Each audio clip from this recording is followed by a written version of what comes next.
Guys আজকে আমাদের একটা মেয়ের এত বড় ক্ষতি করেছে, আজকে তার প্রতিবাদ করার জন্য আমরা প্রত্যেকটা মানুষ, প্রতিটা মেয়ে, প্রতিটা বউ, ঘরের বউ আমরা সব রাস্তায় বেরিয়েছি। কিন্তু এর প্রতিবাদ কি করা যাবে দেবে? আজকে মমতা সে কি বলছে, আজকে 10 লাখ টাকা দিলে পর নাকি সব হয়ে যাবে, কিন্তু একটা মেয়ের জীবন চলে গেছে, সেই জন্য কি প্রতিবাদ করার কোনো দরকার নেই? তবে আমরা বলবো প্রত্যেকটা ঘরে ঘরে মেয়ে বউরা সবাই বেরোয় তার প্রতিবাদ করুক, যেন ওদের শাস্তি হোক, ধর্ষণ হোক, চিয়া যেন প্রত্যেকটা ছেলেকে যেন তারা নুন ছিটিয়ে দেয়, যেন তার জ্বালাটা বুঝবে যে একটা মেয়ের জীবনটা নিয়ে কতটা খেলা হচ্ছে। তা আপনাদের প্রত্যেকটা মানুষকে বলবো প্রত্যেকটা মেয়ে বউরা যেন ঘর থেকে বেরোলে দেখায়। আজকে আমরা সবাই প্রত্যেকটা লাইনে বেরিয়েছি, দেখুন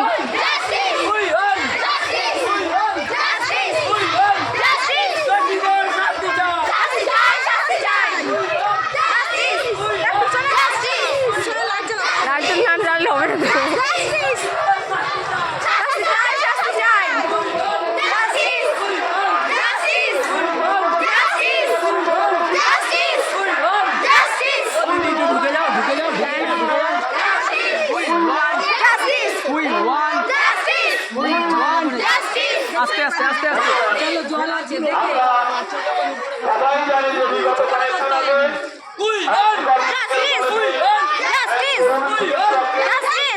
যেভাবে